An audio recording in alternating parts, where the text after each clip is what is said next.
ANATHEMA, THÁNA, ATHAMÉ by Creaturial. Chapter 1.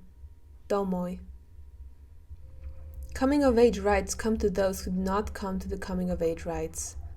When he turned 20, Burak started feeling this dull, blade-long pain that dug into his neck from the back of his mouth down. Wisdom teeth, he realized. They felt agitated, thrashing in his gums like cornered dogs, seeking escape. Wisdom, my ass, he thought.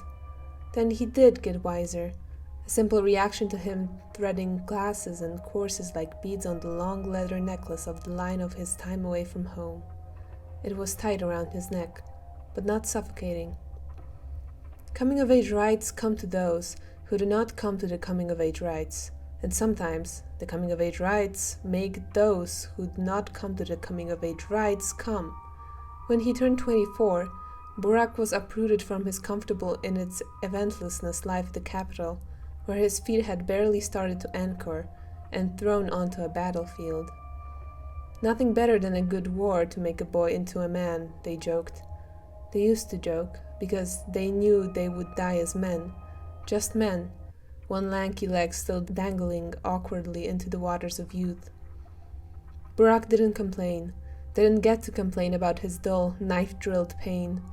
In the cold, the mud, the howling winds of the battlefield, it rained with an unwieldy weight. His aching tooth ground his words. Words were there barely needed. His aching knee, awake with the twinge of a minuscule fracture that he thought had been healed a decade ago, imperiled each of his steps. He wished he could run, tear the cloth band on his arm that marked him as a medic, and run. Men who called him savior and comrade alike came to him with bayonet blades like bullhorns through the thigh. Burak had already seen bullhorns through the thigh. He tried to not think about it, not now. They died under the pale linen domes of the makeshift field hospitals, smothered by their shrewd white weight. Their cloth walls faltered and swayed in the wind, in the rain, in the wake of the whistling bullets like fluttering angel wings. That's what Burak told himself, tried to tell himself. There was nothing poetic about the way men bled out in his arms, arterial perforation severing limbs dirty off, not clean off. They were mangled, the epidermis, tissue, muscle, and bone ground together in an almost homogeneous paste. War didn't make Burak a man. That he was already. It just made him a sadder one. Later, he locked himself in just his apartment. He spent his days crouched in a corner, and his nights sleeping poorly. So poorly. The dreams didn't make Burak. Well, he was not quite sure what they didn't make him. He wasn't quite sure what they made him either. He slept poorly, and sleeps worse now. The worrying letter doesn't help. The dreams were different. Once upon a time they would have him wake up with his hand into his mouth, breathing deeply, deeply through his nose. He could not open his mouth, or he would retch in his own palm. Breathing in through the nose still made him nauseous. His dreams were vivid with the smell of wetted dirt clinging to gaping, cavernous wounds, crawling inside almost, like maggots did. With the scent of rain washing off blood, the image followed him every time he got himself in the shower. Once upon a time, these dreams were interwoven with those in which a clean eggshell white diploma was put into his hands, almost reverently so. He could dream. He did. Of the crisp paper of the diploma and the wormy, squirming snake of a small intestine, only one made its way into his hands. Burak had refused to take back to his cramped capital apartment the rifle his commander had offered him for his medic services, a meager consolation for the weight to bear. Would he have been supposed to shoot holes in it to make it lighter? To make openings for the wind so it could carry that weight away? I don't make openings, Burak would think. That's my father's trade. Burak didn't dream on the train ride, not shapely. When he closed his eyes, everything was moving, slowly, evasively. Colors seemed to attempt to come together, to tease formal existence, and then didn't, as if shy themselves, as if seeing his gaze and wishing to avert it, as if they were merely rehearsing behind the heavy, swollen curtains of his exhausted eyelids. Burak was going home. He was going hungry. His mouth watered at the thought of white bread with jam, of hot tea with honey. If his father was sick like Burak was afraid he was, from the tone of his letter, Burak would make tea for him. He would sit by the bed and share the hot drink with him. He stepped off the train, and the air closed around him like crushing jaws. Twire had set the steppe ablaze with its oranges, browns, and reds, the pollen bursting and rolling forth like Plinian clouds. The atmosphere was thick, heavy, clingy. It felt like it had missed him and sought to hold him. It felt like it was warning him, and yet it hid. From it walked 3 silhouettes whose steps closed the space between the tracks, or rather the lulled memory Burak had of the tracks, and Burak. The air clung to him. It clawed at him, his nose, his throat, his lungs, a burning, drowning sensation he knew he once barely noticed. It was the town's way of showing her tough love. Burak dashed through the streets, followed, hunted, intoxicated by the pungent, autumnal, burning smell of the raw earth, through the town's tough love, and he wished with an almost juvenile exultation, with a heart sting at his own past absence, to his father's. He knew something was off, very off, when he spotted the tail of a crowd as he rounded the corner in front of his house. The mass of silhouettes sprawled from the porch like a dangling limb. Mourning clothes, he noted, strewed like raven feathers on the yard. Mourning clothes and leather rags, covering the shivering, hazy silhouettes of herb brides. Hazy as Burak barely noticed. His vision was growing blurry. Basagan, he hushedly hailed one of them. The word, his tongue, the hop of the syllables against his palate, and the taste of it made his mouth sting. He couldn't remember the last time he'd spoken it. She, grasping at her elbows and smearing dried red clay across her arms, was wailing softly. "What is all this about?" She turned to him, and the other brides at her sides imitated her. "About the death, Kibin. He is dead." The brides disappeared in a foggy blur, as Burak's eyes filled with tears. His throat tightened, trachea coiling into a knot and wringing out of him a wet choke. He didn't see how the bride's eyes wandered in his face, widened in realization, and one had to refrain from calling his name. "Sergei is dead," repeated another one, joining the 3. "He was alive last evening. He was alive in the night, and then the train came. He was gone." Burak didn't understand why they repeated it, why they so thoroughly twisted the knife into the fresh wound, his fresh wound, over and over. He had to tell himself that they, too, were trying to make sense of it, to piece everything together, to find sense. Nothing made sense. Nothing could make sense. "Do you have a cause of death?" he asked. Professional tick. He was horrified at how cold he had sounded. "He was found cut, open, a great blade by his side." It was murder. The bride's words hammered against Burak's temple, and his cranial cavity echoed with them, as if they had cut into him too. "When the train came, he was gone," a bride repeated, slow and steady, her voice trailing. "I just came by the train," Burak drawled. If he spoke too loud, his voice came out a whimper. His father's presence hung there, at the threshold, the still, the pale limon, just out of reach.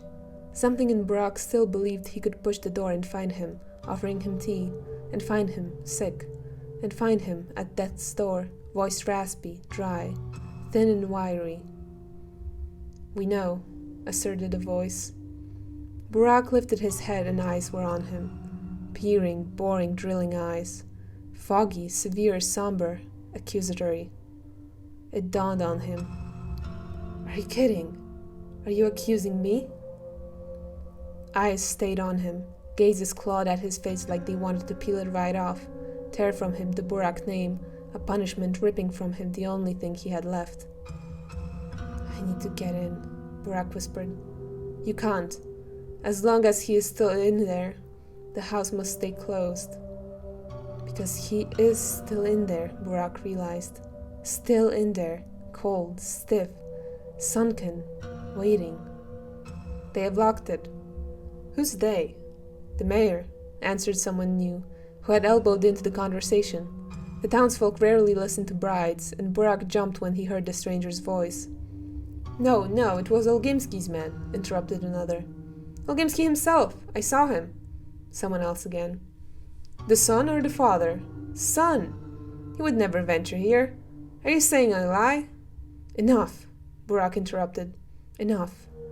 Who do I need to go to for the keys? Keys to my own fucking house, Burak internally fumed. Saburov. No, Olgimski, I saw him coming. Don't listen to him, he is half blind. Go to Saburov. I could lend you a crowbar for 100 rubles. So what you're telling me is that I need to go to hell. I'll figure it out, Burak eventually said, and he dashed out of the yard. He dashed and the wind bit at his face until he was crying.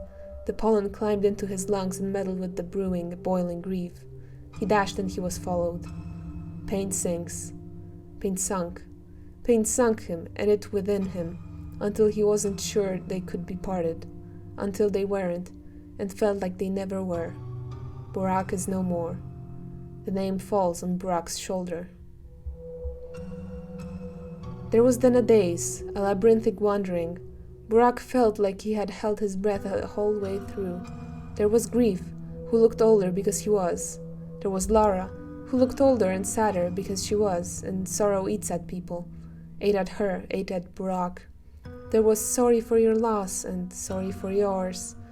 And Burak didn't remember being this much taller than her. But maybe she was just slouching. Surely she was. There was Stock. Well, there wasn't. But there was an absence and bitter, seeking, stalking red anger. The streets felt tighter because Burak remembered being so much smaller, and because Stanislav was out there, Lara told him, with the weapon he brought home from the battalion. Burak didn't even know Stag had gone into the battalion. He thought about the ways they could have missed each other at the pitch of a war. Missed each other by how much? Burak knew you don't bring back only a weapon from war. No, not only a uniform, too. He knew what he was bringing back, but he couldn't know what Stag was. There was, out of the corner of his eye at first, and then slowly, creeping on, up above, a behemothing, titanic silhouette that sprung from the middle of the river. Wherever it was, whatever it could be, it seemed to have eyes on Burak, to follow his steps as he traced up and down the path of the Gazelle, trying to get a better look. He felt the thing's gaze on him like the crawling, climbing legs of a beetle. It guarded the westernmost part of the town like the Colossus of Rhodes once guarded the port before the Aegean Sea. Or so Burak was told it did. It was light. It was of light. It pierced through the fog. It pierced the fog like a thin blade with the belly of a white whale. Standing right under it, Burak still didn't know what it was. It had something of a lighthouse, but no sea. Something of a tower, but no windows. Something of a telegram pole without wires, of a castle or a folded paper crane. It was guarding the tombs of the Cape, overlooking the atrium, overseeing the crucible.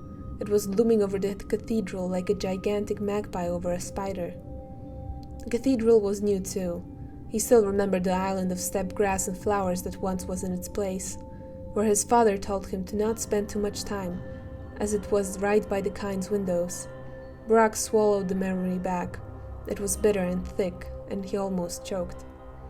He threw a glance over the Kind's fence for good measure, and was taken aback. Someone was there. He had caught a fleeting, raven flight-like glimpse of a silhouette that couldn't belong to Simon, to Georgie, to Victor, or little Maria, who wouldn't be so little now, and Burak already wasn't too keen on meeting her. He had been afraid enough of her mother when she was alive. Burak thought he had seen black-clad shoulders, the crow-feathered flick of a gloved hand. He shrugged. None of his business. He threw one last glance at the behemoth behind and found it staring back. Stairs, Burak noticed.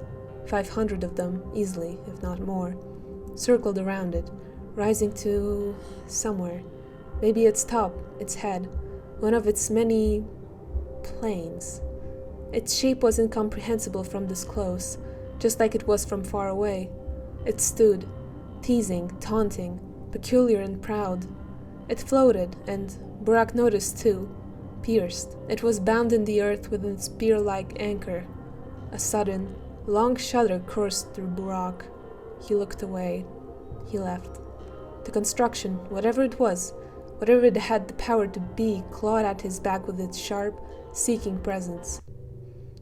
There was a fire. He smelled it first. It was bitter, high-pitched, strident as it rose. Then it grew dense, thicker, rotten with a foreign odor that cloaked its charcoal and woodsy scent.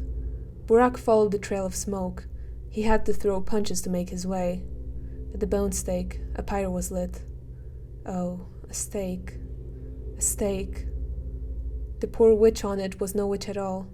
A horrified murmur bled through the cloud as they realized this too. There was. She walked into his path from a narrow passageway as if growing from the wall. A herb bride. Burak stumbled back. For a second, he thought he was seeing a ghost. He realized soon the umber swirls on her arms and chests were different. Her face was adorned with particular clay dots. Basagan, he called her, matter-of-factly. You are back, she spoke. Her voice was smooth as rolling hills. She didn't seem too shaken by her sister who had gotten burned at the stake, or maybe she had not seen her at all. You came back. I knew you would. Do we know each other? She blinked slowly. Her almond eyes lidded with a torn pensiveness. I know you, Kirkin. Burak flinched at the word. I wish you would know me. Have I forgotten you? Only you can tell. Yeah, well, I can't. What now? Don't not stare at me like this. Your gaze is heavy. Your hands are too. This is not good. Not now. Not yet. Not yet? What do you have planned? Nothing I can tell you about if you do not remember me. Burak pinched his lips into a thin line. The bride watched the thoughts overcast his face like an incoming storm. I'll linger, Kolbon. I'll spring twire in your wake. I will, until you come back to me. Thank you, Basagan. May Bodo caress your step. The standard greeting. He hurried out of the conversation and paced through the street. Kolbon, huh? Link, bond, tether. Burak felt the web of the town close around him. He would have to mind the threads. He already had to. He had walked back in an air thick, muddy with things he had yet to understand. There was sleep when evening had come. At Lara's house, on a sofa, cold and hard, he vaguely remembered jumping and playing on. Silence as she hid in her room, clad in her woe, as Burak tried to not let his overflow and spill onto the pillow. Cold as he shivered, as he thought about death. Black as he sunk into sleep in the way one might sink into. There was death, all silent, all cold, all black, overflowing and spilling onto the floorboards. He shivered and shivered and shivered until consciousness was reaped from him. White horses do not come before death, carrying it high and mighty. No beast walks the doorsill, bending its long swan neck to enter the room, hollowing its back so the reaper on it may have to barely duck her head. Its hooves do not beat the floorboards like a ticking clock. Its bony, pale, sunken face does not move towards the bedridden old or ill, and its breath does not sweep across the dying face, with one single exhale banishing life from their features. Except when it does. Burak awoke and it was standing there, in the room. It was tall and frail, hooves flaking where they met the planks, splitting from ground to coronet. Its hips protruded sharply as if it were starved. Its eye sockets were empty. Still, its head sought Burak's face, moving and swaying with a reptile-like finesse and dangerosity. Its nostrils flared. It opened its mouth and spoke. It had a human voice. Ah, Burak, son of him, companion of mine, high respects, cutting blade into animals like me, into animals. Burak couldn't move, pinned by its hollow gaze. He couldn't speak. His thoughts were tangled, mangled, fear hammered against his chest, where his heart should have been, and was not. The beast flashed its teeth, human teeth, in a smile, human smile. We're conferers, are we not? I am not done doing the rounds. It moved its head again, seemingly lost in thought, its voice, sibilant, scattered in the room like a cold draught. Thou have not met him, have you? Thou shalt meet him who witnesses me. Thou shalt witness me. Thou shalt see me satiate feed in my never-ending appetites. Its voice dropped. Burak, it's only just the beginning. It left. Its hooves, indeed, beat the floorboards like a ticking clock. In its place came darkness. Burak couldn't explain it, couldn't have explained it. Pitch blackness, overpowering, unforgiving, unspeakably loud. It whispered his own rapid, raspy breath back at him. When he extended an arm, he touched something. Something thick, something plumose and velvety. Fabric. It was draped over him, around him. It had an incomprehensible shape. Again. It had walls. Room? Place? House? Home? Something sharp punctured through. Burak jumped back, startled. It wasn't a knife, a single blade of scissors, rather. It drew a single line across a few centimeters of fabric, leaving a cut that wasn't seen, that wasn't seared, that wasn't drawn. It opened still. 2 fingers, long, pale, thinned at the tips, slithered through, parting the fabric open like a simple pocket. In the interstice, ghostly, livid, came forth an eye. The face behind could not be seen, and Burak could only make out the curtain of dark hair long on the side. The iris was striking, painfully piercing blue, dotted in the middle of a pinprick hole over a pupil. Blade obscuring the rest of its features, the apparition spoke. Ah, and who might you be? Burak, dumbfounded, didn't reply right away. I should be asking that. Should, maybe. This is my dream, Burak asserted. This is my realm. Burak sat there, in the realm, in the cocoon of stuffy, surreal black fabric. He didn't move, afraid he would accidentally shake the peculiar dream off, wave the wraith like nothing but a cloud of smoke. I thought I'd be here alone, spoke the spectre. How strange. How interesting. He seemed to ponder something. We'll meet again. We'll meet. And before Burak could ask him his name, or pull it, or banish it, fingers and blade waned into the darkness. The cut was mended, and nothing remained, nothing but a darkness silky and suffocating, a realm of nothing or nothingness. Burak woke up choking, curled on himself as if beset by colics. That dream was different. Shapes had emerged, pale, hollow, blade-sharp, awfully comfortable in their Polish bite. Do not start making me miss my war nightmares, Burak thought as he worked to unclench his jaw. Do not. He tiptoed in Laura's bathroom as she slept and washed his face. The water ran a cloudy, milky gray. Then, before he turned off the tap, a thoroughly diluted pink. He left. Dawn was pink too. Clouds were low and sorrowful. It felt only right to bend the chine under their weight, under that crawling, creeping heaviness. There was the step. There would be a burial. End chapter.